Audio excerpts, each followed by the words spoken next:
Bonjour à tous. Je crois que c'est l'heure.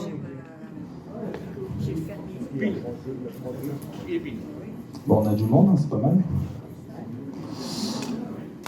Bonjour à tous, merci en tout cas d'être ici. Nous allons parler ce soir d'une forme d'enquête sur un site peu connu, le centre de commandement allemand BV1 en 1944 à Salle. Effectivement, c'est un site qui est, en fait j'aime bien dire ça, qui était secret déjà à l'époque et qui l'est peut-être encore un peu aujourd'hui. Je pense que beaucoup de monde n'en ont pas forcément entendu parler. Je ne sais pas si dans la salle, des gens n'en ont jamais entendu parler. Il y a quand même quelques mains qui se lèvent. Bon, tant mieux au moins, comme ça vous apprendrez des choses. Je voudrais d'abord commencer cette présentation en remerciant déjà la municipalité de Salle, la commune qui nous accueille ici gratuitement, gentiment. C'est une très bonne chose. Madame Niquet avec qui j'ai préparé ça. Aujourd'hui, j'interviens en tant que membre du Souvenir français, du comité d'Amiens. Vous aurez une petite présentation à la fin de l'intervention. Et j'interviens aussi en tant que membre de l'association Picardie 3945, qui est une association qui traite de tous les sujets sur la Somme, l'Aisne, l'Oise, en 39 et jusqu'en 45. Je vous incite sérieusement à parcourir le site.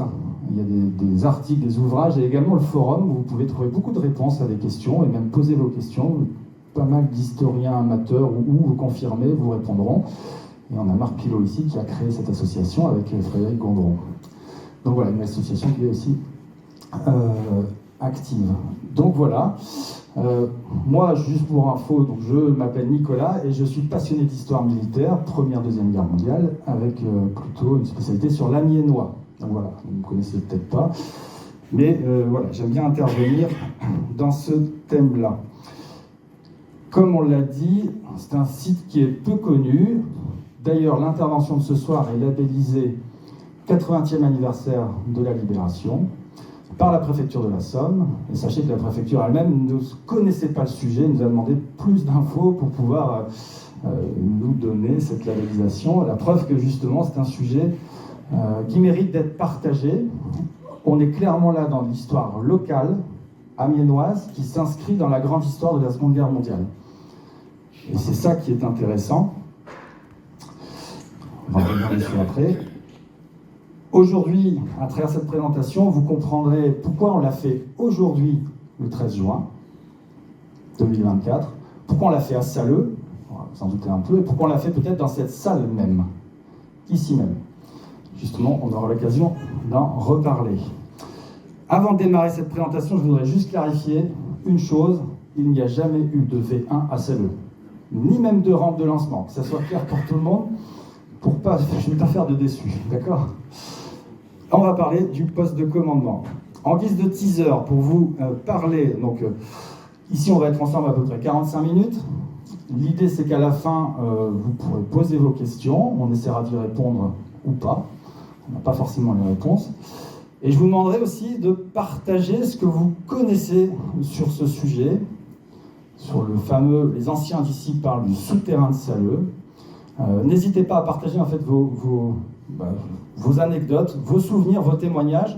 En fait, ça peut aider aussi à faire avancer l'enquête quelque part et émettre des hypothèses pour continuer à trouver des choses, à trouver justement de comprendre comment fonctionnait ce poste de commandement. Donc, c'est des choses à ne pas négliger. Et à la fin, la mairie a prévu un pot, ce qui va rendre aussi... C'est pour ça qu'il y a autant de monde, je pense. C'est bien, ça rend en fait l'intervention. Voilà, c'est la bonne surprise par contre. Il n'y a pas de rampe de lancement, mais il y a un pot, ça c'est pas mal. Pendant cette présentation, on va parler d'armes secrètes, d'armes nouvelles, d'armes modernes. On parlera également de sujets d'espionnage, de contre-espionnage.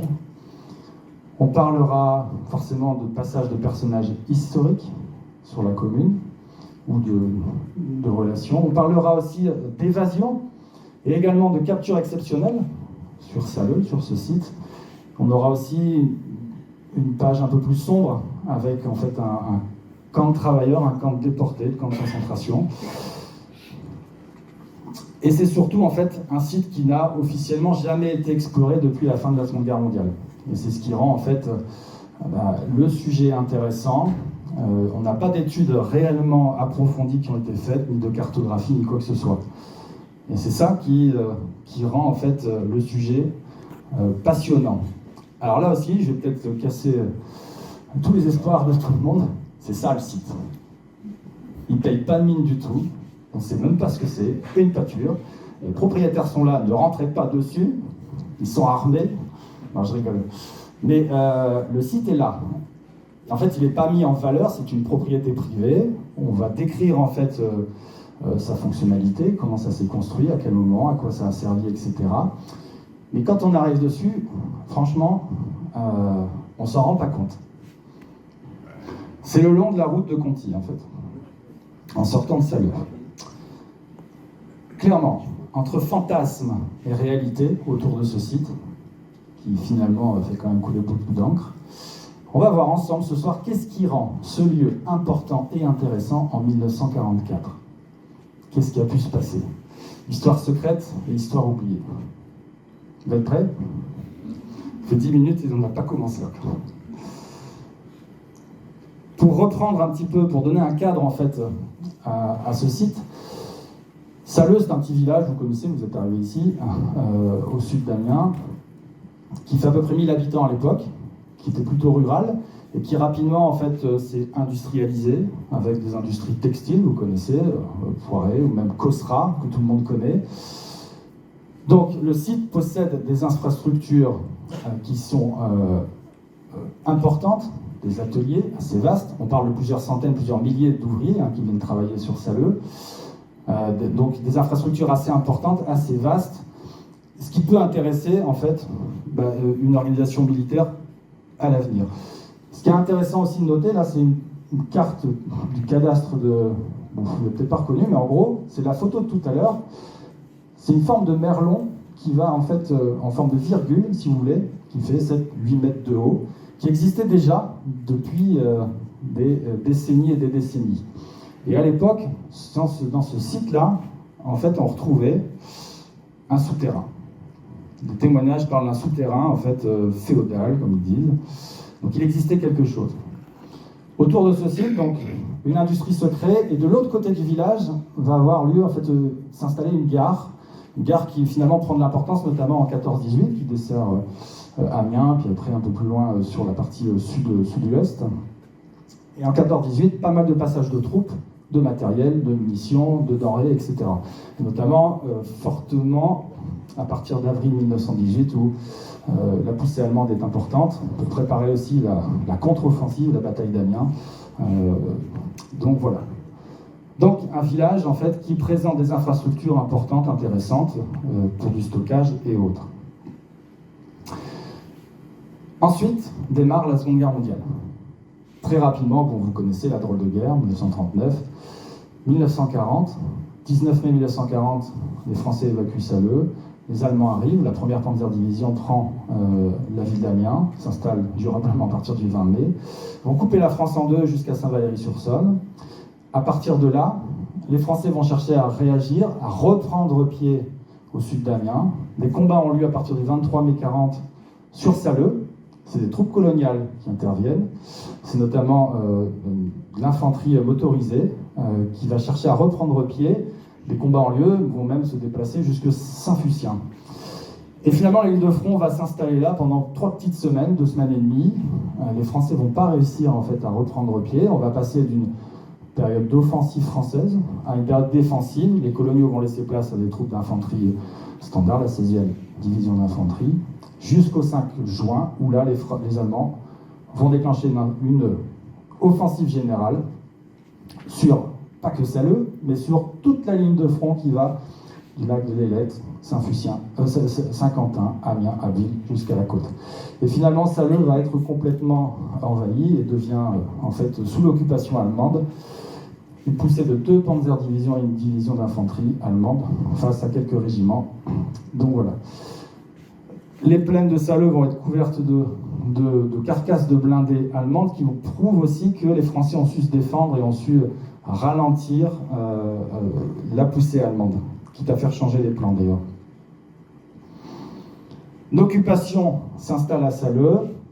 On va retrouver justement des groupes de résistants qui vont se constituer sur Salleux. D'ailleurs, on parle de Salleux-Salouel. D'abord des FTP, dans un premier temps, avec des actes isolés. Et ensuite, officiellement vers mars 1944, un autre groupe se crée, de mémoire, il s'appelle Picardie, groupe sud-ouest, quelque chose comme ça, où il va également réaliser différentes petites actions. On a là en fait des organisations résistantes qui connaissent très bien les lieux, qui connaissent très bien en fait la commune, qui sont capables de voir ce qui s'y passe. Et en plus de ça, par contre, ces organisations-là ont-elles des relations avec les Alliés directement ? Je ne sais pas. Mais par contre, les Alliés vont mettre en place un plan d'espionnage, quelque part, directement dans la région, sur Amiens. Le plan Sussex, juste pour vous expliquer, c'est pas forcément très connu, mais le plan Sussex, c'est les Alliés qui mettent en place un plan en fait, l'idée, c'est d'envoyer en France des binômes pour observer ce que les Allemands font, pour renvoyer des informations directement à Londres. L'objectif, c'est d'envoyer des officiers sur plusieurs points stratégiques dans la grande partie nord de la France. L'objectif, c'est de préparer le débarquement et l'après-débarquement. Et Amiens va être choisi pour avoir en fait une équipe. Il y aura 50 équipes qui seront parachutées en France. Ce sont des Français, qui sont volontaires. On retrouve un opérateur radio et un observateur. Et ces hommes-là sont capables en fait de communiquer directement avec Londres de tout ce qu'ils vont voir. L'objectif à Amiens, c'est de regarder quel type de troupes allemandes y stationnent. Est-ce qu'il y a des Panzer-Divisions? Est-ce qu'il y a des défenses quelconques le long de la Somme? Est-ce qu'il y a des installations de V1? C'est clairement leur mission. Ces hommes-là, Lart et Brochard, sont choisis. Il faut savoir qu'ils ont été entraînés par les commandos britanniques, formés au combat à main nue, ou sur parachute, à manipuler les radios, etc., à reconnaître les uniformes, le type d'armement, etc. C'est quand même des troupes d'élite. Ils sont parachutés dans l'Indre en avril 1944. Ils sont récupérés par un réseau de résistance locale. Et ensuite, ils vont remonter via Paris pour récupérer leur matériel pour s'installer sur Amiens. Ils s'installent rue de Cagny dans un petit garage. C'est une organisation résistante amiénoise qui va les héberger. C'est le réseau Zéro France et le réseau Charles de Gaulle. Raoul de Paulet, d'ailleurs, c'est lui qui s'en occupe. Très rapidement, là, on est en juillet 1944. Ils sont opérationnels qu'à partir de juillet 1944. Sauf que là, un problème se pose, c'est que leur radio grille. En fait, un court-circuit fait en sorte que leur radio n'est plus utilisable. Et ils en réfèrent en fait à leur hiérarchie qui leur envoie un troisième homme. Guilbault fait partie d'un autre binôme dont l'observateur a été pris en flagrant délit par les Allemands et a été en fait fusillé. Donc en fait, il se retrouve sans binôme et lui, avec sa radio, comme opérateur radio, va rejoindre l'équipe. Donc ils sont plus 2, mais 3. Et ils vont observer ce qui se passe dans la région d'Amiens. Et c'est ça qui est important de savoir. Là, vous allez avoir 3 photos. C'est les 3 seules photos de toutes les équipes Sussex qui ont été parachutées. 3 seules photos qui ont été prises pendant la guerre. J'étais en contact avec le fils de Lart, Bernard Lart, qui me disait qu'en fait, elles ont été prises la veille de la libération d'Amiens, le 30 août, ce qui me permet de voir dans ce fameux garage rue de Cagny comment ils faisaient pour en fait travailler et communiquer. On est entre 50 et 70 messages envoyés, les sources divergent, pour dire qu'en fait, il y avait quand même, sur 2 mois, pas mal d'activités. Ils pouvaient remonter énormément d'infos, d'éléments. Et ils n'envoyaient pas leur message toujours du garage, si j'ai bien compris. Ils pouvaient être en fait amenés à bouger dans Amiens, puisqu'ils avaient d'autres points de chute pour éviter de se faire repérer. Pourquoi je vous raconte tout ça? C'est qu'en fait, il faut savoir que dans l'Amiénois et à Salleux, vous avez quand même des groupes de résistants capables d'observer, de voir, qui connaissent très bien le terrain. Et vous avez aussi un groupe, voilà, une équipe Sussex capable de renvoyer tous les éléments à Londres directement. Les Alliés savent qu'il se passe des choses à Amiens, grâce justement à ce réseau-là.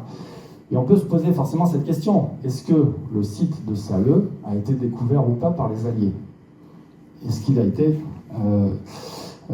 découvert, et ça, c'est pour ça que les Allemands savent qu'ils sont espionnés et ils font preuve de grande vigilance. Maintenant, on va parler un petit peu d'armes nouvelles créées par les Allemands. Nous, ce qui va nous intéresser, c'est le fameux V1. Je pense que tout le monde a déjà vu cet avion sans pilote. Le V1, c'est en fait porté par la Luftwaffe, l'armée de l'air. C'est clairement un avion sans pilote. L'objectif de ce V1, c'est de répondre aux bombardements alliés. Les Alliés bombardent les villes allemandes avec leurs bombardiers, leurs escadrilles, etc. Et les Allemands, en fait, mettent en place ce système-là pour contrer, pour répondre directement à ce que les Alliés font, pour provoquer la même chose.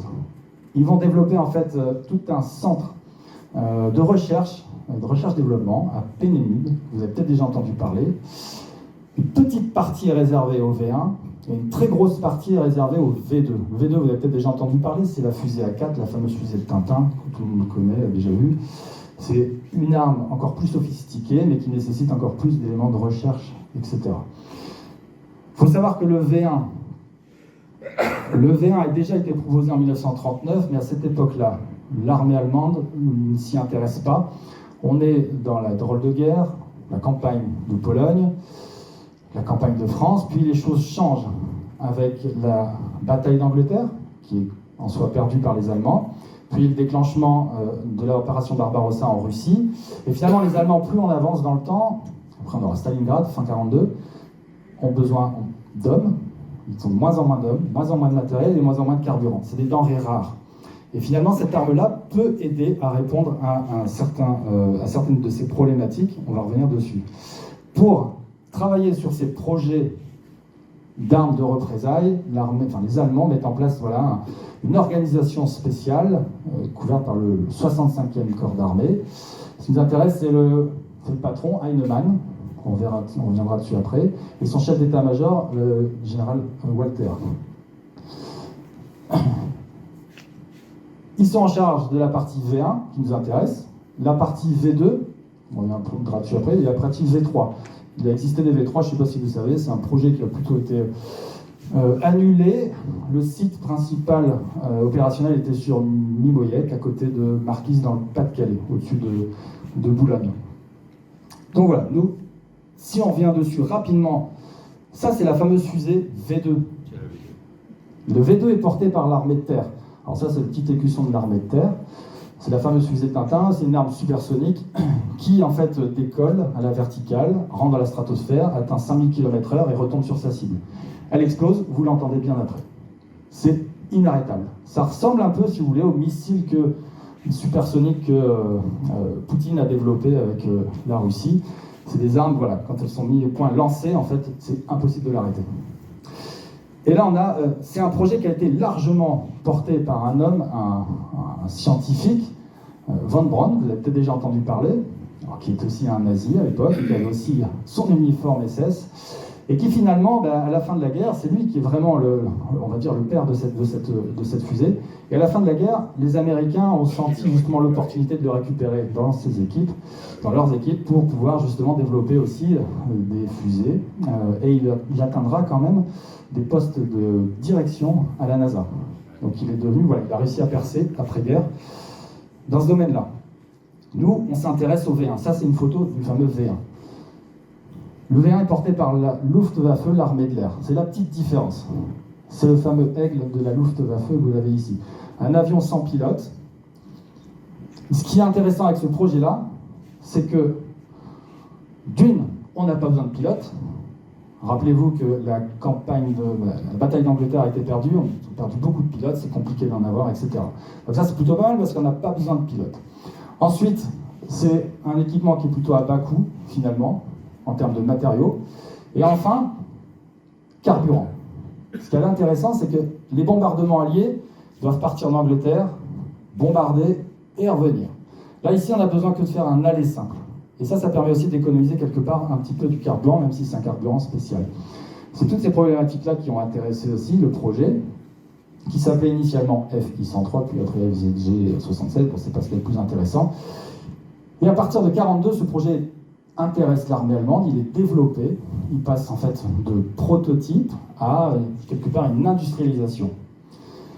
On parle ici d'armes de saturation, c'est un peu l'objectif. On envoie en fait des fusées, des avions sans pilote sur une cible qui est plus ou moins définie. En fait, on peut même presque imaginer, parce que quand ça fonctionnait bien, le maximum c'est 300 V1 qui partent des côtes françaises jusque la cible qui était définie. On viendra dessus après, c'est Londres. Et on peut faire un parallèle en fait avec ce qui se passe quelque part avec le Hamas. Quand ils envoient leurs fusées, leurs roquettes, l'idée c'est que ça a peut-être plus d'impact psychologique plutôt que de destruction, et c'est pas ça qui va changer en fait le cours de l'histoire. Et ça, on va le voir par la suite. Le V1, ce qui est intéressant, donc le V1 a été développé, 4 entreprises sont mises à contribution, 4 entreprises privées allemandes mises à contribution pour construire ce fameux V1. Une première entreprise qui se charge de la partie cellule, du corps du V1, notamment Volkswagen, qui va développer en fait cette partie-là. D'ailleurs, vous avez peut-être... Je travaille dans l'industrie, pendant la période Covid, on nous a demandé de mettre en place des plans de continuité. Si ton usine s'arrête, qu'est-ce qui se passe pour le client? Il faut trouver une autre usine capable de le faire. Et ici, ils ont rencontré le même type de problème. Parce qu'au début, il n'y avait qu'une seule usine, Volkswagen, qui fabriquait en fait le corps des fusées. Et clairement, 43-44, toutes les usines allemandes se faisaient bombarder par les Alliés. Et il a été posé comme problème, justement, mais qu'est-ce qu'on fait? Il faut avoir plusieurs sites qui fabriquent la même chose en même temps, parce que si l'usine, la seule qui fabrique ça, est bombardée, ça retarde le projet de plusieurs semaines, plusieurs mois, voire plusieurs années. Donc c'est des problématiques industrielles qu'ils rencontrent aussi. Donc une entreprise se charge de la fusée, une entreprise Argus se charge du pulsoréacteur, le moteur qu'on voit ici, le réacteur. Une entreprise va se charger en fait du gyroscope qui permet en fait d'orienter le V1 pour aller jusqu'à destination. Et la dernière, une entreprise se charge de la partie propulsion, en fait de la catapulte. Parce que l'objectif en fait de ce V1, c'est d'être catapulté. Donc une catapulte qui fait quasiment, je crois, 49 mètres de long, une cinquantaine de mètres, qui est inclinée vers une cible plus ou moins fixe. L'objectif, c'est que le V1 passe de 0 à 250 km/h en 1 seconde. C'est 19 G. Je ne sais pas si vous avez regardé Top Gun, les pilotes ils se prennent 10 G, il n'y a plus personne. Là, c'est 19. C'est instantané. Et c'est la vitesse qu'il faut, 250 km/h, pour que justement le pulsoréacteur se déclenche, se lance et que l'avion, le V1 puisse prendre son envol. On parle de 800 kg d'explosifs à l'avant, mais l'effet, lorsqu'il vient en fait toucher sa cible, a un effet d'à peu près 2 tonnes d'explosifs au niveau de l'explosion, ce qui est quand même majeur, qui est quand même massif. La vitesse est à peu près... au début c'était 500, après je crois qu'ils l'ont monté à 600-630, à cause justement des défenses aériennes et des avions. Voilà pour le V1. Pour faire avancer ce projet-là, parce que c'est vraiment au fond un projet presque industriel quelque part, ils mettent en place une organisation.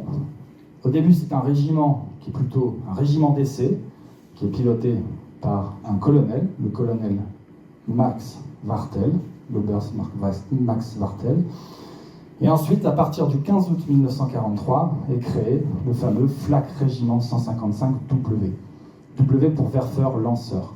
C'est un régiment qui est chargé en fait de coordonner le développement du V1, les essais, la partie industrialisation et justement les différents sites de lancement.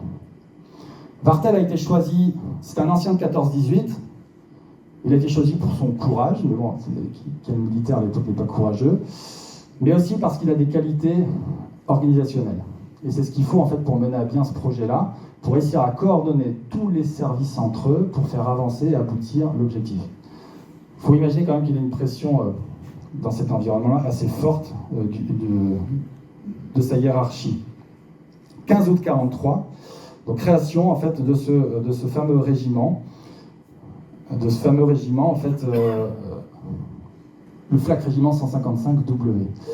Dès le 16 août, il envoie en fait ses chefs de bataillon visiter les sites potentiels de lancement en France pour commencer à réfléchir à l'installation de ces fameuses rampes, et d'autres responsables, d'autres officiers dans les fameuses usines dont on a parlé qui fabriquent justement tous ces éléments pour construire en fait les fameux V1. Il doit avoir une vue sur l'ensemble de ce qui se passe. Wartel, à un moment donné, établit son poste de commandement, son QG, à Merlemont, à côté de Beauvais. Je crois que c'est ça. Les V1 ne sont toujours pas lancés. On est toujours dans une phase de développement, de mise en place opérationnelle. Sauf que très rapidement, les Allemands se rendent compte que Wartel est recherché par les Alliés.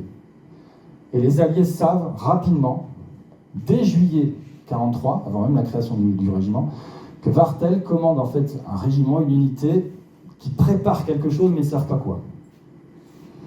Et donc, c'est même arrivé en fait, je crois que c'est le 28 juillet 1943, où son avion, en fait, les Allemands capturent un message allié qui dit clairement l'avion de Wartel qui est en train de voler entre Bruxelles et Paris, je crois, tous les avions de chasse disponibles, vous devez abattre tel type d'avion. C'était un HE-111. Alors, je ne suis pas expert en aviation, mais... Et c'est là que les Allemands comprennent qu'il faut faire quelque chose. Le projet risque d'être dévoilé, découvert. Les Allemands, en fait, suite à ça et à un autre événement en novembre 1943, décident de faire plusieurs choses. D'une, Wartel ne s'appellera plus Wartel. En fait, du jour au lendemain, Max Wartel va changer de nom. Et officiellement, on lui donne une nouvelle carte, des nouveaux papiers. Il va s'appeler Martin Wolf. Et il y aura un autre nom encore, par la suite, il s'appellera même Wagner.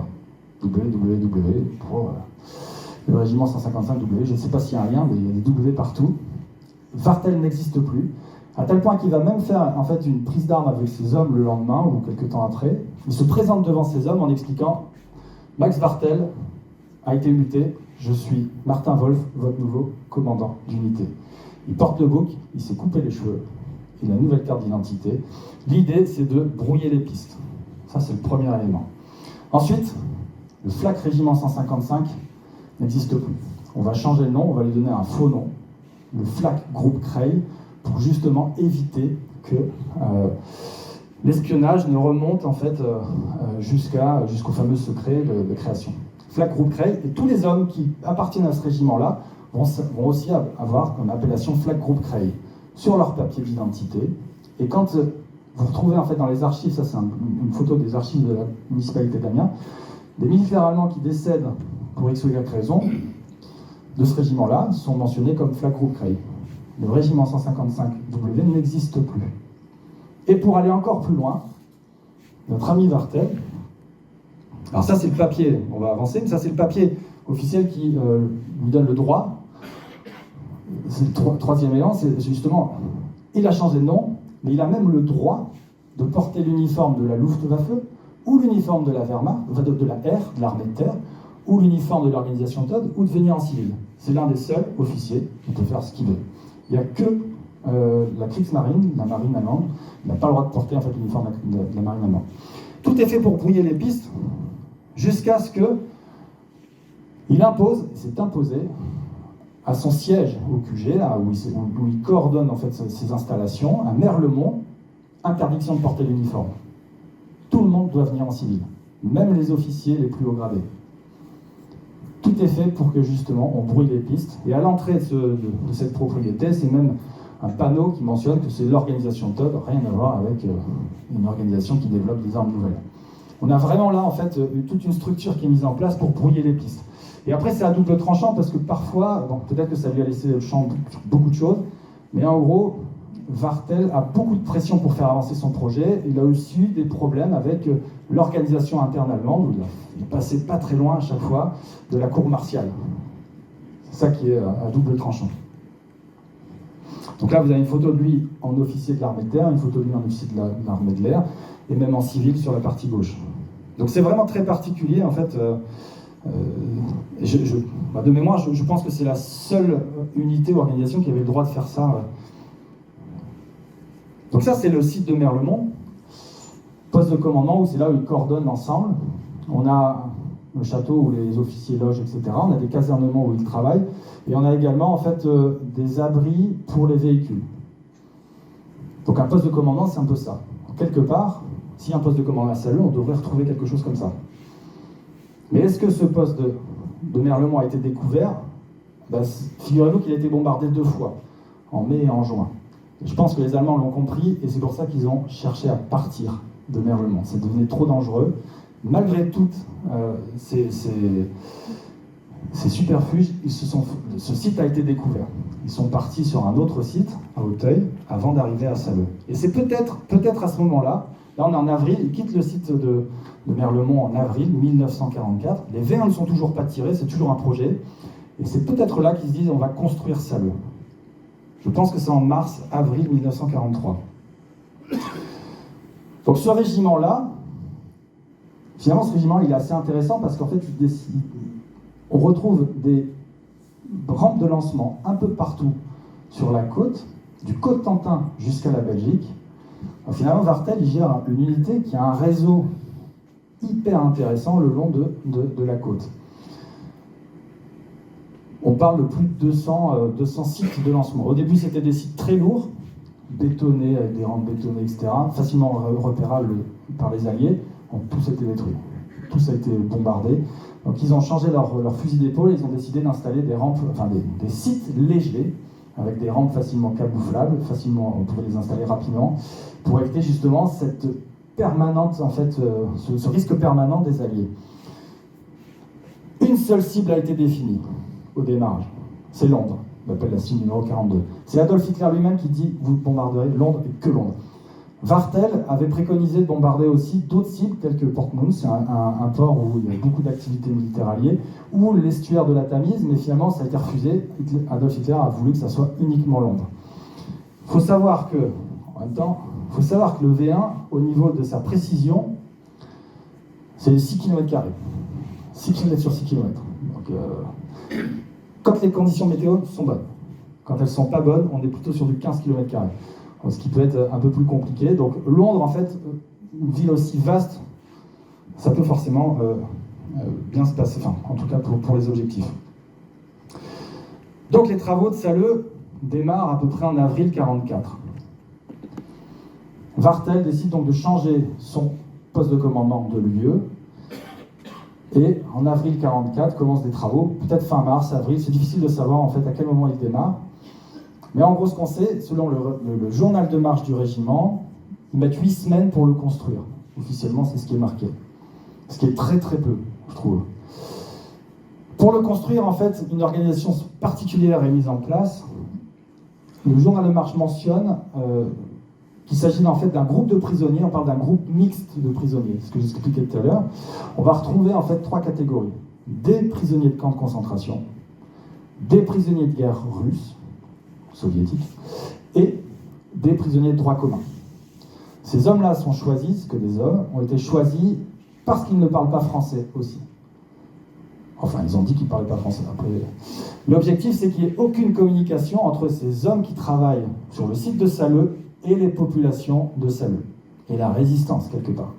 L'objectif, c'est que les messages ne passent pas, que ça soit justement, que ce projet reste le plus secret possible. Le journal de marche parle d'entre 150 et 200 personnes qui viennent travailler à Saleux. C'est l'organisation TOD qui gère la construction, selon le journal de marche. C'est un peu l'organisation TOD qui construit tout ce qui est construction bétonnée. Mais géré, si j'ai bien compris, c'est un commando, un camp déporté d'un camp de concentration, officiellement ce qu'on trouve comme document, de Papenburg. Un camp de concentration qui est situé ici, donc des hommes qui viennent de là, entre autres. Mais c'est vraiment des hommes qui sont sélectionnés. Interdiction d'avoir des Français qui travaillent sur ce site-là. On est en avril 1944. L'objectif, c'est que ça soit vraiment quelque chose de complètement secret. Et ces hommes, en fait, 150 à 200 hommes, logent dans cette partie d'usine qu'on voit ici, le long de la route de Conty. Vous voyez, qui est juste là. Je ne sais pas si vous repérez. Le site qu'on a vu tout début en photo se situe en fait ici. Et d'ailleurs, cette pâture-là, c'est une des seules du coin qui n'a pas encore été construite, quelque part. Juste au-dessus, vous avez l'hôpital sud. Et en fait, tous les déblais vont être acheminés un peu plus haut. Et ça, c'est Claude Leleu qui m'expliquait ça, un historien amiénois. Donc ces hommes, voilà, on parle plutôt finalement de soviétiques, des prisonniers qui venaient de l'Est, mais voilà, qui sont de différents horizons. Voilà le site. Et voilà un plan un croquis qui a été réalisé en 1979. En 8 mois, en fait, il a été question de construire, on va retrouver deux choses. Des casernements sur le dessus, en fait, ici, ça fait un petit merlon qui fait 7-8 mètres de haut, recouvert d'arbres sur les côtés. On va retrouver des casernements, des baraquements sur le haut, pas du tout protégés, quoi que ce soit contre les bombardements. Le journal de marche mentionne qu'en fait, des filets de camouflage en fait protègent de la vue justement des Alliés ces fameux casernements, et qu'ensuite en dessous on va retrouver toute une structure en fait souterraine, le fameux souterrain de Salleux. Alors je regarde ici, hop, voilà. Alors le plan initial prévoyait l'installation de 35 pièces souterraines, toutes reliées en fait, donc imaginez un couloir continu avec 35 pièces sur les côtés gauche et droit qui pouvaient potentiellement communiquer ensemble. L'objectif c'était de retrouver dans une zone complètement sûre, parce que souterraine, tous les services pour pouvoir coordonner les lancements des V1. On retrouvait en fait un bureau, c'était mentionné pour la partie météo. Sachez que la météo était... En fait, il y a un site à Doulan, bon, on en reparlera peut-être après, un site à Doulan, dans la citadelle de Doulan, qui communique directement avec Salleux, puisque c'est là-bas qu'en fait était positionné le site météorologique pour le régiment, mais également un central téléphonique et également une analyse de tout ce qui était trajectoire des V1 sur Doulan. Il communiquait directement avec Salleux. 35 pièces, c'était le projet initial. Sauf que lors d'une visite début mai 1944, on a parlé tout à l'heure de Walter, le général Walter, qui est le chef d'état-major de la fameuse organisation du 65e corps d'armée, n'était pas du tout au courant de ça, donc en fait, après de longues discussions avec le régiment, décide de faire que 10 pièces. Il estimait que lui, ce n'était pas nécessaire de construire en fait un centre de commandement souterrain, il n'y avait pas besoin, les baraquements suffisaient, sauf qu'avec tous les bombardements qu'il subissait, c'était quand même un petit peu nécessaire. Donc finalement, il coupe la poire en deux et on part sur une dizaine de pièces souterraines, et que si le régiment veut aller plus loin, il le fera par ses propres moyens, avec ses propres hommes. Pour ce site-là, forcément, il nécessite aussi plusieurs entrées-sorties. On le retrouve aussi à Doulan, forcément. S'il se passe un problème d'un côté, il faut que les hommes puissent sortir de l'autre, etc. C'est quand même une sécurité. Finalement, à la fin, le journal de marche parle donc de 350 mètres de tunnel. 23 cavités qui ont été finalement creusées. Ces cavités, en fait, sont creusées directement dans la roche, dans la craie calcaire et le silex. Et le tout, en fait, est recouvert de boiseries. Tout est étayé en bois. La rapidité de construction explique peut-être pourquoi, mais en fait, ça n'a pas été bétonné, comme sur d'autres sites qu'on connaît. Peut-être qu'on peut imaginer qu'au sol, il y avait peut-être sol en béton qui était fait. Des baraquements, en fait, descendent des escaliers d'une centaine de marches. Le journal de marche du régiment mentionne des escaliers d'une centaine de marches qui partent des baraquements. C'est exactement le croquis qu'on voit là, en fait, qui descend jusqu'au souterrain, ici. Et il mentionne que le souterrain se situe à 18 mètres sous terre. Alors je m'étais amusé avec Frédéric Dourvin, qui est là-bas, à mesurer en fait les hauteurs de marche qu'on peut retrouver un peu partout sur des sites en lien, notamment à Doulan. Et en gros, en moyenne, on est sur du 18 cm. 100 marches x 18 cm égale 18 mètres. Donc on est tout à fait là-dedans, ce qui paraît tout à fait plausible. Et c'est ce que je me suis amusé aussi à faire avec Géoportail pour me dire, à partir de la route de Conti, est-ce que vraiment on peut imaginer qu'on descende à 18 mètres parce que le merlon il ne fait pas plus que 7-8 mètres, ça me paraissait quand même assez étonnant. Et finalement, en fait, on se rend compte que oui, parce que plus le site continue de monter, et le fameux 18 mètres est tout à fait plausible. Et finalement vérifié en soi. Vartel, dans son entretien, en fait, il y a un petit journal qui est passé Der Spiegel, 1965. Vartel, en fait, a été interviewé à cette époque-là. Il mentionne comme quoi son PC était à 24 mètres. Et bon, 20 ans plus tard, on peut imaginer qu'il soit trompé, parce que le journal de marche parle bien de 18 mètres. Il faut imaginer qu'il y a donc 23 cavités, 350 mètres de tunnels qui relient l'ensemble, une centaine de mètres pour des tunnels verticaux, juste pour la partie aération, c'est ce qu'on peut voir là, et pour les fameux escaliers.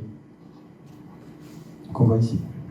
D'ailleurs, une petite anecdote, j'y suis allé une fois sur le site, en hiver il avait neigé, j'avais eu le droit, le propriétaire m'avait autorisé. On y était là avec Frédéric Drouvin, et en fait, le sol était recouvert de neige, sauf à des petits endroits, vous savez, des petits ronds, où en fait c'était des bouches d'aération qui faisaient fondre la neige. Et on les voyait bien distinctement, comme quoi il y avait bien encore quelque chose sous terre. Les hommes, en fait, les prisonniers, ont creusé à coups d'explosifs et de marteaux-piqueurs. Ils ont travaillé, je pense, nuit et jour, une journée de marche pendant 8 semaines, et ils ont extrait 6000 m3 de gravats. En fait, ces gravats ont été évacués par camion et par petits chariots, par petits godets, sur une voie, ce qu'on appelle une voie de Covid, une voie à écartement réduit. Là-bas, c'est un rail qui vient de là-bas, d'ailleurs, que j'ai posé juste là. C'est un rail qui vient du terrain, que j'ai piqué à l'époque.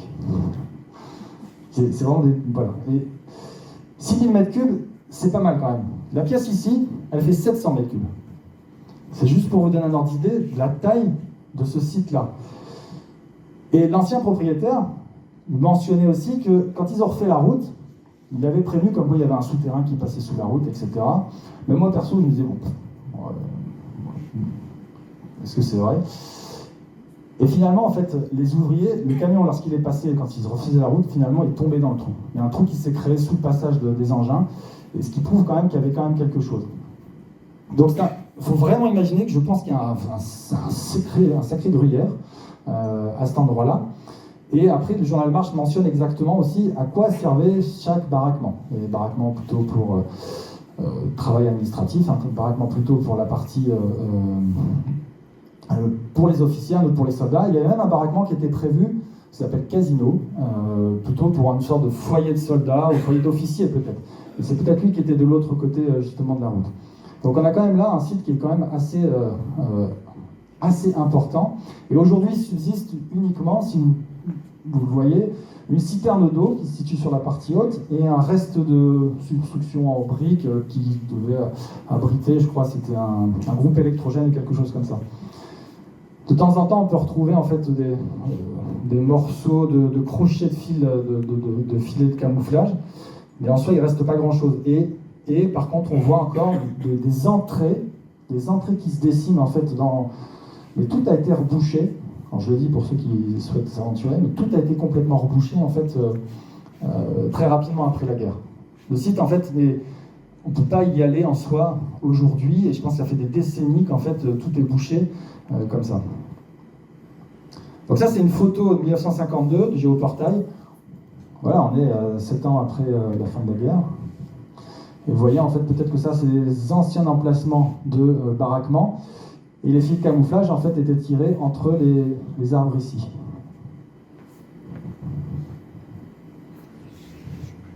Ça, c'est ce qui reste, en fait, aujourd'hui, vous voyez. Les fameux crochets pour les filets de camouflage. Et à un moment donné, je me suis demandé, est-ce qu'il n'y avait pas un parallèle au niveau de l'architecture avec Doulan ? Alors, c'est pour ça que je suis allé visiter. Et on a d'ailleurs, je ne veux pas faire de faute sur le nom, Pauline Secchioni, qui en fait réalise une thèse sur la citadelle de Doulan, et ça a été en fait un plaisir d'échanger avec elle sur justement l'utilité de la citadelle de Doulan et les relations avec ce fameux régiment, et potentiellement les relations avec finalement Salleux. Donc ça, c'est des photos du fameux site de Doulan, qui est visible. Vous pouvez aller le visiter d'ailleurs, ce qui est très intéressant et qui a été vraiment aménagé pour ça. Vous voyez en fait un tunnel, des pièces de chaque côté, d'une certaine taille. Et l'idée, c'était de se projeter, est-ce qu'on pouvait avoir des similitudes avec le site de Salleux. Sauf que Salleux, c'est clair que ça n'a pas été bétonné de la même manière. On a creusé à même la roche calcaire, et ensuite recouvert de bois. Et ça, c'est le plan d'évacuation, mais au moins ça donne une idée en fait du site de Doulan. Le site est en construction, les V1 n'ont toujours pas été tirés. Alors, j'ai trouvé un élément qui mentionne que, je ne l'ai pas du tout vérifié, mais Adolf Hitler voulait coupler le démarrage du lancement des V1 avec le débarquement. Les Allemands savaient que le débarquement allait avoir lieu, mais ils ne savaient pas quand ni où. Ils savaient que c'était imminent. Toujours est-il que je vous ai expliqué que Wartel avait un réseau de communication, un réseau de sites appartenant au régiment de la pointe du Cotentin jusqu'à la Belgique. À 1h45 du matin, le régiment est déjà au courant que les parachutistes sont en train de tomber sur les régions. C'est mentionné autour de Caen, etc., à presqu'île du Cotentin. Toute la journée, en fait, il va y avoir des informations comme ça que l'invasion commence très rapidement. À 17h45, c'est le mot d'ordre. Ils ont reçu donc l'ordre de démarrer officiellement le lancement des V1 depuis leur rampe de lancement. Officiellement, on leur dit, ça y est, maintenant, votre régiment, il faut qu'il soit activé. Le plan prévoyait 10 jours après ce mot d'ordre. Finalement, il a été réduit à 6. 6 juin, plus 6 jours, égale 12 juin. Sauf que rien ne se passe comme prévu. Les voies de communication sont fortement obstruées. Un train complet de carburant a été détruit par l'aviation alliée. Tout est repoussé. Les hommes travaillent jour et nuit pour pouvoir mettre en place les rampes de lancement, acheminer le carburant, acheminer les différents éléments, commencer à monter les V1, les mettre sur justement les rampes de lancement. Les formations ne sont même pas terminées. Et le 12 juin, les V1 ne partent pas. Finalement, ils partent le 13 juin, dans la nuit du 12 au 13 juin, vers 3h50, où les premiers V1 quittent en fait leur rampe de lancement. C'est officiellement donc le 13 juin que les V1 quittent la France pour atteindre justement la cible de Londres. Et à partir du 9 juin, Vartel décide, avec tout son état-major, d'investir les lieux à Salut. À partir du 9 juin 1944. Ils ont essayé d'y aller fin mai, faire une visite. Le journal de Mars mentionne qu'en fait, rien n'est terminé, c'est impossible d'y aller, on ne peut pas travailler. Donc ils décident de rester là où ils étaient avant, à Auteuil. Et finalement, le 9 juin, ils investissent. À partir du 10 juin, ils commencent à travailler. Il s'est même mentionné qu'ils travaillent au milieu des forçats, au milieu des prisonniers qui sont en train de continuer de construire en fait le centre de commandement. Ils s'installent notamment dans les baraquements. C'est mentionné qu'il n'y a même pas de fenêtres, qu'ils sont en train seulement d'installer les meubles, etc. Donc vraiment, là, tout va trop vite. Et c'est pour ça que finalement, c'est là qu'il faut se dire qu'en fait, ils subissent une pression énorme pour pouvoir démarrer leur fameux projet. Et ce premier lancement de V1 est vécu vraiment comme un soulagement en fait, par l'unité. Seulement, je crois qu'il n'y a que 4 V1 qui arrivent à Londres. Donc, quelque part, c'est une forme d'échec en soi. Ils décident d'arrêter une journée ou deux, le temps de vraiment s'organiser proprement pour pouvoir relancer en fait, les V1 suivants. Le 9 juin, lorsque Vartel arrive, il s'installe en fait, il ne va pas loger dans le centre de commandement, lui il va loger en fait dans une petite maison, enfin une grosse maison qui appartenait à la famille Cosra. Ça c'est la poste. Vous reconnaissez ou pas? La poste, oui. Là actuellement c'est la mairie et puis la salle ici. Et en fait à vol d'oiseau, donc le site de commandement il est juste ici avec la route. Et en fait, la maison, elle est là. À vol d'oiseau, on est à 200-300 mètres en fait, du PC de commandement, juste de l'autre côté. Donc Vartel logé ici, juste à côté en fait, du PC de commandement. Par contre, on n'a pas de photo d'époque, je ne sais pas si les personnes en ont, mais j'ai trouvé qu'une vue de dessus de cette fameuse maison qui a été détruite dans les années 60. D'accord? Et ça, c'est la seule et unique photo que j'ai pu trouver pour l'instant du centre de commandement de Salut. Le journal de marche mentionne en fait que dans les pièces figure une très grande table en bois et que sur un des murs figure une très grande carte de Londres, transparente, où apparaissent ensuite par des points rouges en fait tous les endroits où chutent les fameux V1. C'est les seuls éléments qu'on a de description en fait de l'intérieur en fait de ces. Et finalement ici, on peut même se poser la question, est-ce que c'est une photo qui a été prise dans les baraquements ou est-ce que c'est une photo qui a été prise dans les souterrains? C'est difficile à dire. Ça, c'est une photo qui figure dans l'entretien que le journaliste a fait avec Vartel en 1965. C'est des photos personnelles de Vartel. J'ai même essayé de contacter en fait, la famille Vartel en Allemagne en me disant il y a peut-être un album avec plein de photos. Des photos de famille ou des photos justement quand il travaillait, ça aurait pu en fait agrémenter. Donc pour l'instant, j'ai pas encore réussi à percer. Je suis en contact avec un Belge qui devait venir ce soir mais qui n'a pas pu, qui lui a eu des communications avec son fils mais qui refuse en fait de parler de ce sujet-là. C'est un sujet aussi un peu sensible peut-être pour certaines familles. Mais ça reste une photo intéressante. Premier tir, donc le 13 juin, c'est pour ça qu'on se voit aujourd'hui le 13 juin, vous l'avez compris, 80e anniversaire, à 3h50. Le lendemain, on arrête, on se prépare, et après se déchaînent en fait toutes les rampes de lancement. Le 15 juin, dans la nuit du 15 juin, c'est 244 V1 qui partent. Après, il faut se dire, c'est aussi des prototypes. Donc tous ne fonctionnent pas. On parle de 20 à 25% d'échecs lors du lancement. Soit le V1 il explose sur sa rampe, soit il tombe un peu plus loin, soit il est détourné, soit il est arrêté par les défenses alliées, etc. Et tous n'arrivent pas au bout. À la mi-juillet, on parle de 5000 V1 quand même tirés. Et le journal de marche mentionne qu'à la mi-juillet, le PC de Salleux est officiellement terminé. Ça fait quand même un mois et demi qu'ils sont dedans. Et pour ce faire, en fait, ils font même une petite fête pour fêter ça. Vartel n'est pas là parce qu'il était en déplacement, mais en gros, ils arrosent ça. C'était un événement en soi. Là, vous avez en fait le fameux V1 qui quitte sa rampe de lancement.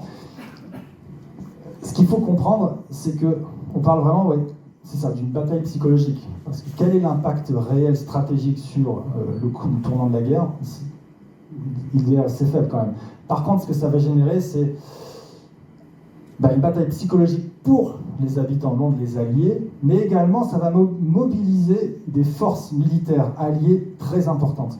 Et en fait, les Anglais vont dépêcher des escadrilles d'avions, plus d'une centaine d'avions spécialement dédiés pour essayer d'arrêter ces fameux V1, ces V1 fous qui arrivent sur Londres. Ils vont mettre en place tout un mur de ballons dirigeables pour essayer justement d'arrêter. Ils vont mettre en place des radars et des canons DCA, spécialement dédiés pour arrêter ces fameux V1. Donc finalement, c'est quand même, ça prend du temps aux Alliés, de l'énergie et des ressources. Suite aux premiers essais, on a même d'ailleurs la visite pour ce premier lancement, dans la nuit du 12 au 13 juin. Il faut imaginer que c'est un peu l'effervescence sur Salleux. Le général Heinemann, qui commande le 65e corps, est là présent physiquement pour assister, non pas au premier lancement parce qu'il ne le voit pas, mais pour être présent avec l'état-major pour accompagner. Ils sont entre 10 et une quinzaine peut-être, parce qu'on a effectivement des chefs d'état-major, mais on a aussi beaucoup d'ingénieurs de Pénémude qui sont venus faire le déplacement à Salleux même, dans le PC, pour assister à ce premier lancement. Rapidement, des lettres de félicitations arriveront en juin, en juillet, d'Adolf Hitler lui-même, de Göring, etc., envers Vartel, pour le féliciter au fait de la réalisation de ce fameux projet d'avion sans pilote. Et à partir du 6 août, en fait, la gestion des armes nouvelles, V1, V2, va passer sous un commandement d'un SS, le général Kammler. Et le 10 août, il vient faire en fait une visite du PC de Salleux. Il est même accompagné en fait d'une petite équipe de photographes. Et c'est là qu'on se dit qu'il doit y avoir d'autres photos, parce que ça, c'est une photo qui a été prise à Salleux. Alors, il y a eu des discussions si c'est des photomontages et autres. Mais là, vous avez Kammler, potentiellement Vartel ici, un véhicule de commandement juste derrière. Difficile de savoir où a été prise la photo. Est-ce que c'est au PC de commandement? Est-ce que c'est dans la petite maison Cosra dans laquelle habitait Vartel? On ne sait pas. Et ça, c'est le petit passage dans le journal de marche officiel qui mentionne en fait le passage de Kammler.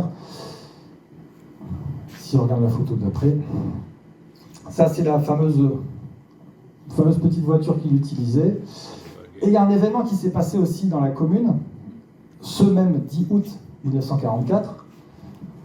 Je ne sais pas si c'est un lien, mais vers 19h, en fait, un autocar allemand, alors qui visiblement transportait plusieurs personnes, des militaires allemands, sur cette route-là, en fait, a fait une embardée et est venu foncer dans une maison, et ça a blessé gravement plusieurs personnes. On est sur la commune de Salouel, juste ici, et ça a tué une petite fille de 4 ans.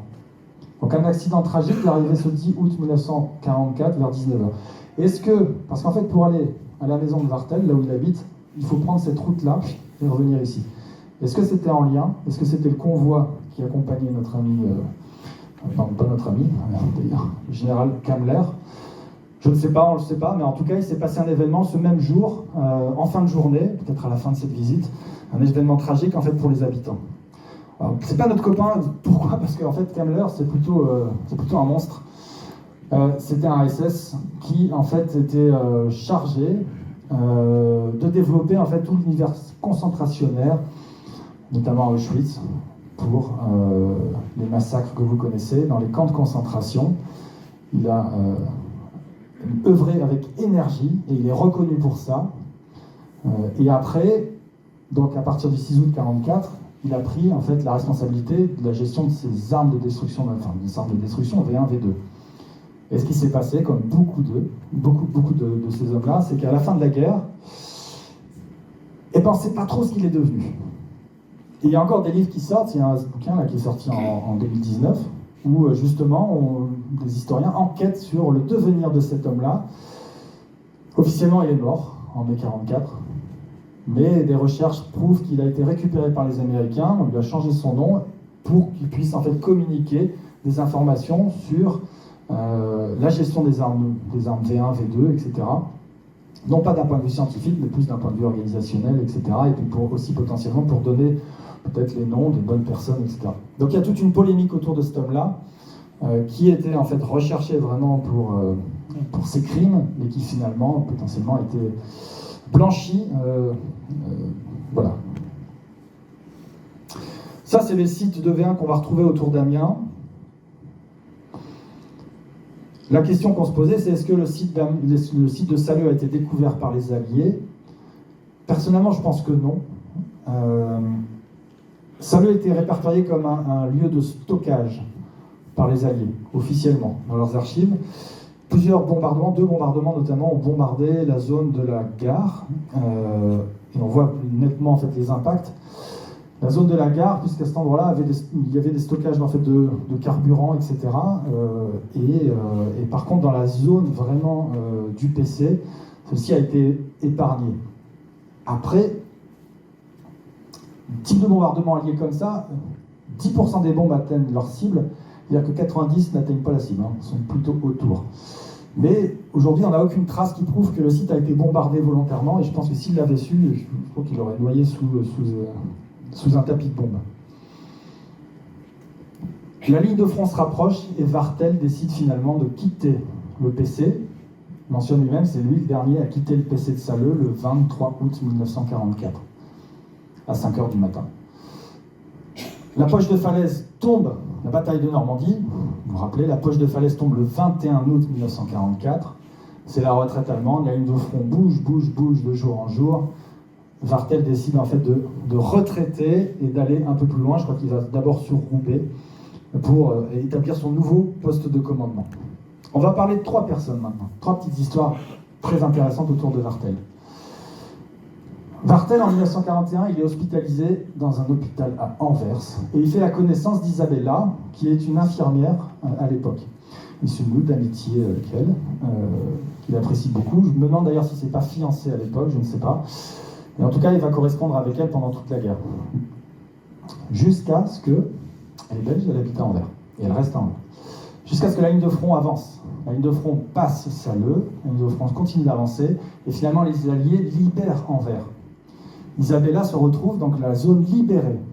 D'ailleurs, comme en France, elle sera tondue. Parce qu'elle a pratiqué la collaboration horizontale, comme on dit, et elle va subir en fait cet événement-là comme dans beaucoup de communes en France. Sauf que Vartel reçoit des ordres, les pires ordres possibles, c'est qu'il ne doit plus bombarder Londres, qui est trop loin maintenant, et il doit bombarder Anvers. Il n'a aucun moyen de communiquer avec sa fiancée, et en fait il oriente toutes ses rampes de lancement sur la ville d'Anvers pour bombarder Anvers et le port. Et jusqu'à la fin de la guerre, jusqu'en 1946, il ne saura pas en fait si Isabella a été blessée, tuée par ces fameux bombardements. Donc pour lui, ça a été un peu compliqué. À la fin de la guerre, Vartel reprend son nom officiel et il retourne en fait, je crois, dans son village, etc. Puis un jour, je crois que c'est en août 1946, il y a un monsieur qui se présente chez lui, qui s'appelle Kenny, un Britannique, un officier de l'armée britannique, et qui lui dit, en gros, c'est Wolf ou c'est Wartel? Et il lui explique, en fait, cet homme-là travaillait pour les services secrets anglais, et il devait, en fait, à l'époque, il analysait les photos aériennes, et très rapidement, en fait, il a été missionné, parachuté en France pour neutraliser Wartel. Son job, c'était de retrouver Wartel. Les Alliés mentionnent que Wartel se trouve dans la région d'Amiens dès novembre 1943, ce qui n'est pas vrai en soi. Mais je ne sais pas pourquoi ils avaient une fixette sur Amiens. Et Kenny, en fait, a cherché à retrouver Wartel, mais finalement, là, je ne l'ai retrouvé. Il ne l'a retrouvé qu'après la guerre. Et finalement, ils sont devenus amis ou pas. Mais là, Wartel s'est dit, purée, j'ai une super opportunité. La guerre est finie, mais je ne peux pas quitter mon village, je ne peux pas retourner à Anvers, et je ne peux pas savoir ce qu'est devenu Isabella. Kenny, tu vas m'aider.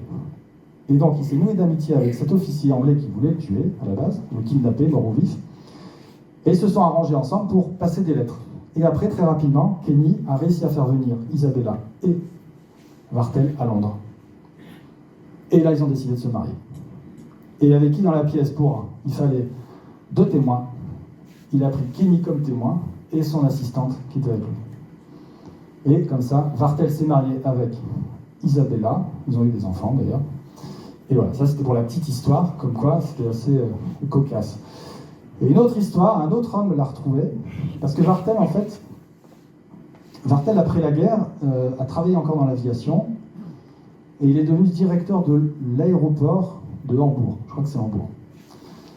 Et un jour, en fait, un officiel se présente, on explique au directeur, un ministre britannique va venir se poser sur le tarmac, il faut l'accueillir, etc. Donc Wartel arrive, le ministre descend, et lui tend la main et lui dit « Bonjour mon colonel ». Wartel est étonné, il dit « Il me connaît, qu'est-ce que… » Et en fait, c'est le neveu de Churchill, qui est ministre de l'aviation d'ailleurs, et qui, à l'époque, était responsable du service de contre-espionnage, et lui-même aussi cherchait à assassiner, capturer mort ou vif notre ami Wartel.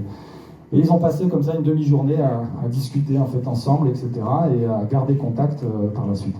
C'est une histoire assez étonnante d'espions, de contre-espionnage, etc. Je referme la parenthèse. Salleux, donc le site est vacant à partir du 23 août 1944, notre fameux PC. Et à partir du 27 août, comme je vous ai dit, les troupes allemandes retraitent en bon ordre ou pas du tout. Et un général SS qui commande la 5e Panzerarmée décide d'installer son PC de commandement de toute son armée à Salleux. Pourquoi Salleux? Probablement parce que justement, Salleux possède en fait des infrastructures propres pour accueillir un poste de commandement. Donc lui et son état-major décident de s'installer là. Le front va très vite. 27, 28, 29 août. Ça, c'est une carte du 29 août. En fait, on va retrouver le fameux poste, voilà, une carte allemande, en fait, du 29 août, là, le QG de la 5e armée apparaît clairement. Et le 30 août, il y a même la 7e armée, donc le général et l'état-major, qui décident de se retrouver à Salleux avec la 5e Panzerarmée pour faire une réunion, pour se coordonner sur la défense qu'ils veulent installer sur la Somme pour arrêter les Alliés depuis la Normandie. Les Alliés, en fait, progressent de partout, et ils décident de se coordonner, je crois même avec la 15e armée, à un moment donné, et ils se retrouvent à Salleux. C'est Eberbach, le général Eberbach qu'on voit ici, qui, lui, vient tout juste d'être nommé, justement, le commandant de la 7e armée. C'est un ancien de 14-18 aussi, qui a fait ses classes en tant que tankiste, dans les tanks. C'est pour ça qu'il a un uniforme noir, avec des têtes de mort au niveau des pattes de col. C'est pas du tout un SS, c'est l'uniforme des tankistes de l'époque. Ce qui peut parfois prêter à confusion justement sur certains témoignages. Et pendant ce temps-là, les Alliés avancent. Les Britanniques, la ligne de front, les Britanniques poussent en fait sur toute la ligne de front. On va retrouver les Canadiens sur la côte, ou les Berck par exemple, Boulogne-sur-Mer, a été libéré par les Canadiens. Les Polonais, à Pile, Edin, libérés par les Polonais.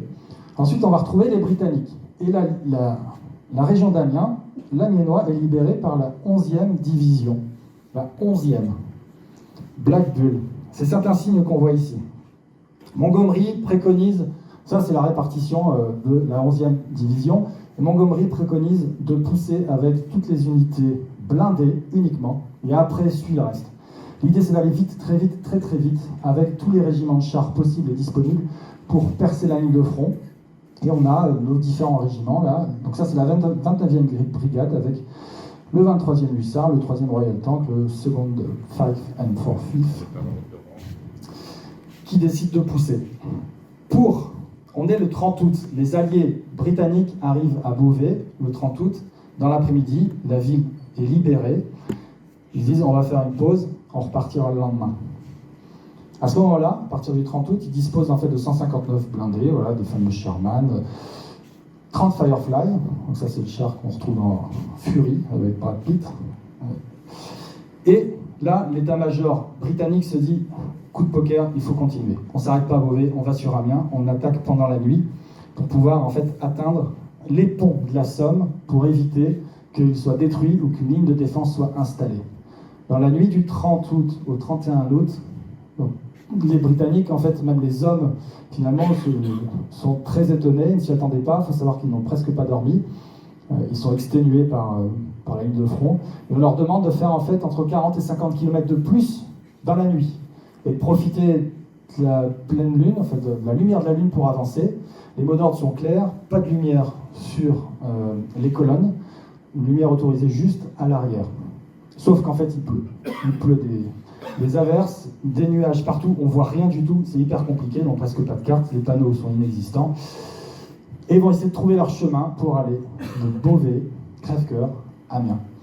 Et des hommes, en fait, des officiers en moto continueront à faire des allers-retours tout au long de la colonne pour éviter que les chauffeurs ne s'endorment.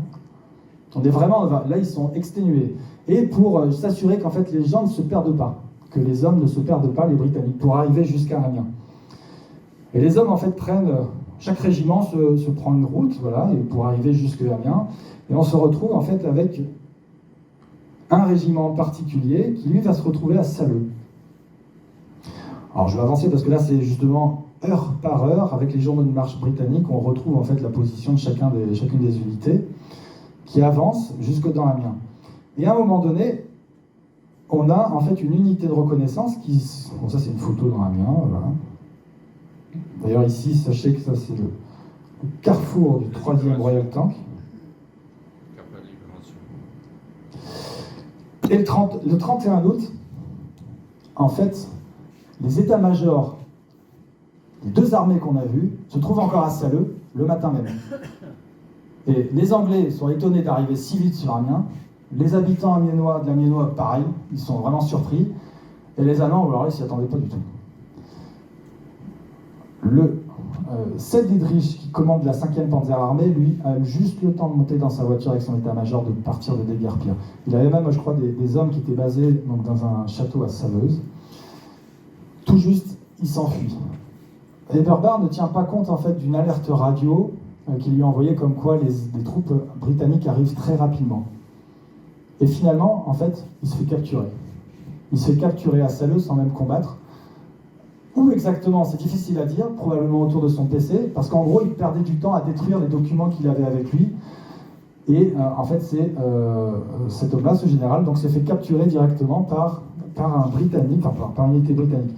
Donc lui, c'est Seth Dietrich qui a réussi en fait, à s'échapper, in extremis. Et c'est lui qu'on retrouvera, en fait, qui va commander la dernière offensive dans les Ardennes. Vous avez peut-être déjà entendu parler. Et lui, Eberhard, lui, s'est fait capturer. Celui qui est responsable en fait de sa capture, il a d'ailleurs été décoré pour ça. C'est une personne, donc c'est un soldat du 2nd Fife and Forward Yeomanry. C'est le sergent Byrne qu'on voit ici en photo. Donc ça c'est une photo qui vient de l'Imperial War Museum. Et il a été d'ailleurs décoré pour cette prise. Il faut savoir que c'est l'une des plus grosses prises d'officiers gradés depuis le débarquement, qui a été faite ici à Salleux. Vraiment par surprise. Les Britanniques vont aussi tomber sur des voitures de commandement remplies de cartes et de documents qui leur montreront que justement des défenses sur la Somme étaient prévues d'être installées, sauf qu'ils n'ont pas forcément eu le temps de le mettre en place. Et ça c'est intéressant aussi, c'est que dans l'état-major d'Eberhard qui s'est fait capturer, On a ce colonel, von Gerdorf, qui fait partie de l'état-major. Cet homme-là, en fait, alors une source mentionne qu'il a été capturé, qu'il a réussi à s'échapper, mais en gros, il ne s'est pas fait attraper à Salut, il a réussi à s'évader. Et cet homme-là, en fait, quelques années auparavant, avait mis en place un attentat suicide contre Adolf Hitler. Je ne sais plus si c'est en 1942 ou 1943. Il avait prévu de rencontrer Adolf Hitler lors d'une représentation et il avait dissimulé 2 mines à retardement dans ses poches. Il devait se retrouver avec Hitler lui-même à un instant T et faire exploser. En fait, c'est un attentat suicide. Sauf que Hitler n'a pas respecté en fait, les timings qui étaient voulus. Le colonel avait armé ses mines, voyant que le plan allait tourner, n'allait pas fonctionner, a été désamorcer ses mines et il a laissé couler et il a continué sa carrière. Et en fait, il a révélé ça après la guerre, alors qu'il était même prisonnier, et il a été même en fait renié par tous les autres officiers allemands, et il a même été éjecté de la Bundeswehr dans l'armée allemande d'après-guerre, comme quoi c'était un traître. Hitler a survécu, entre guillemets, à 42 attentats, quand même, pendant la Seconde Guerre. Une tentative d'attentat. Ça, c'est Eberbach qui a été capturé, envoyé dans un camp d'officiers en Allemagne, bourré de micros, dans un château, et ils écoutaient toutes les conversations qu'ils faisaient. Alors, j'ai pas retrouvé d'accès, j'ai pas retrouvé en fait les communications, mais ça aurait été intéressant de savoir un peu s'il raconte en fait sa prise, sa capture. Donc ça, c'est une photo voilà, de l'avancement des Alliés. Les Britanniques font pas mal de prisonniers. À Amiens. Ils capturent aussi du matériel, comme ici une voiture allemande. Et ça, c'est une photo, il faudrait devoir communiquer. Ça, c'est un homme, j'en avais déjà parlé, ça c'est un militaire allemand qui a décidé lui-même, visiblement, d'enlever tous ses écussons pour reconnaître son unité. Là, on ne sait pas du tout ce que c'est, ce qu'il fait. En fait, c'est un homme qui appartient à une unité Waffen-SS, le canon d'assaut, ou chasseur de chars, et c'est une veste typique, en fait, mais il a décidé d'enlever tous ses écussons, de peur que les SS, les Waffen-SS, soient maltraités par, que ce soit les résistants ou les alliés. Et à côté, par contre, on a un homme intéressant, c'est que c'est un soldat de l'armée de terre, mais c'est un engagé volontaire, c'est un écusson POA, je ne sais plus ce que ça veut dire, mais c'est un engagé volontaire de l'Est. C'est un soviétique qui s'est engagé dans l'armée allemande. Et sachez que on a revu apparaître ces petits écussons POA sur certains uniformes en Ukraine, qui combattent en fait les communistes et les Russes. Là, ici, en fait, vous avez aussi une autre photo d'Amiens où on retrouve en fait des troupes plutôt typées de l'Est, typées mongoles en fait. Et en fait, ce qui va se passer, c'est que à Saleux, à Boutiri, tous les soviétiques, qu'ils soient d'un bord ou de l'autre, vont être rassemblés dans un camp à Boutiri. Et ce qu'il faut avoir en tête, c'est qu'à Saleux, en fait, on a notre camp. Rappelez-vous qu'on avait notre camp de 150 à 200 prisonniers qui ont construit le PC de Saleux. Et finalement, au mois d'août, on a plusieurs évasions de ce camp. Un témoignage mentionne qu'à Vers-sur-Celle, 3 soviétiques issus du camp de Saleux se sont réfugiés dans les bois. Et sont en fait, ce sont des habitants de Vers-sur-Celle et des résistants qui s'occupent d'eux. À Salouel, c'est pareil. On a pas mal de personnes à Saleux, pardon. Pas mal de personnes, des civils de Saleux, qui ont hébergé, caché, pendant le mois d'août, quelques ressortissants soviétiques qui ont décidé de se sauver.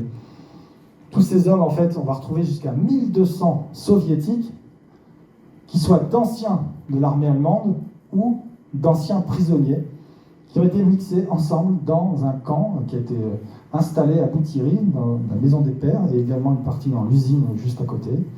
Et ça, c'est des dessins qui apparaissaient encore dans les années 2000, dans les greniers de cette maison-là, qui avait été dessinée par ces prisonniers. Alors après, beaucoup sont repartis à partir de 46-47, et les soviétiques ont envoyé d'ailleurs des émissaires pour enquêter sur chacun des profils dans ce camp. On ne sait pas ce que les gens sont devenus. Et après, il y a eu beaucoup d'histoires de complications avec les populations locales, notamment autour d'Amiens, Boutiri et de Kami. Ça, c'était les prisonniers soviétiques. Et maintenant, les prisonniers allemands. Des milliers de prisonniers sont réalisés. Et les usines Kosrat Saleux ont accueilli jusqu'à 7600 prisonniers allemands, juste après la guerre. Et ils étaient utilisés pour la reconstruction, pour boucher les trous, etc. Et toute une vie s'organisait à l'intérieur. Et d'ailleurs, un propriétaire sur Salleux a réalisé des travaux il n'y a pas très longtemps dans sa prairie, et l'engin de chantier est tombé dans un trou, enfin a fait tomber, ils ont découvert des cavités, c'était des cavités d'anciens baraquements de Cosra, laquelle était remplie de milliers de boîtes de conserve écrites en anglais, toutes rouillées. Ce qu'on peut imaginer, c'est que justement c'était l'armée britannique ou des vivres de l'armée britannique qui servaient à nourrir en fait de prisonniers allemands qui étaient ici. On n'a absolument pas de photos de ce camp-là, le camp numéro 23, qui était installé donc à Salleux. On retrouve encore quelques courriers, en fait, et il y a même un petit journal qui paraissait à un moment donné sur la vie du camp, etc., ce qui s'y passait. Mais on peut imaginer donc à Salleux, juste après la guerre, voilà, quand même des 7600 prisonniers, ça doit se voir, que les populations locales ont pu côtoyer de près ou de loin en fait, ces fameux prisonniers qui allaient travailler un peu à droite à gauche. Alors certains des prisonniers allemands se sont évadés.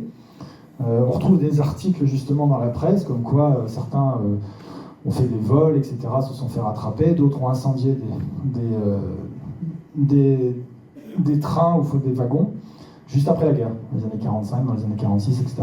Puis après, ils sont tous rentrés en Allemagne. Donc, on peut résumer que finalement, l'EPC, Salleux, c'est un site qui reste secret, reste méconnu, qui mérite quand même d'être connu, où sont déroulés quand même des événements qui sont majeurs, enfin moi je trouve, qui sont quand même assez intéressants. Il ne faut pas oublier qu'en fait, voilà, il y a eu 25 000 victimes par les V1. 30 000 V1 ont été tirés, 25 000 victimes. Que ce soit en Angleterre, même en France. Moi j'habite à Rang-du-Fliers, dans le Pas-de-Calais, et en juillet on va commémorer justement un V1 fou qui est tombé sur une maison qui a tué 10 personnes. Donc c'est quand même quelque chose de dramatique. Mais voilà, le site de Salleux mérite d'être connu, mérite d'être recherché, enfin, de pousser un petit peu les recherches autour de ça. J'espère que ça vous a plu. Si vous voulez me contacter, alors l'idée c'est que, à la fin, si vous avez des questions ou même des remarques ou des anecdotes, n'hésitez pas à le mentionner. Et ça, c'est un teaser pour la prochaine intervention qu'on fera à la bibliothèque de Camille avec Michel Biarré sur un enfant soldat. Ce sera une autre étude, une autre analyse, mais à partir d'une photo d'un enfant soldat. Tout est dit dans le titre, en fait, Camille, 12 ans artilleur, Camille, 1915. Voilà. Et on va remonter le fil, justement, de son histoire en soi. Voilà, merci à tous.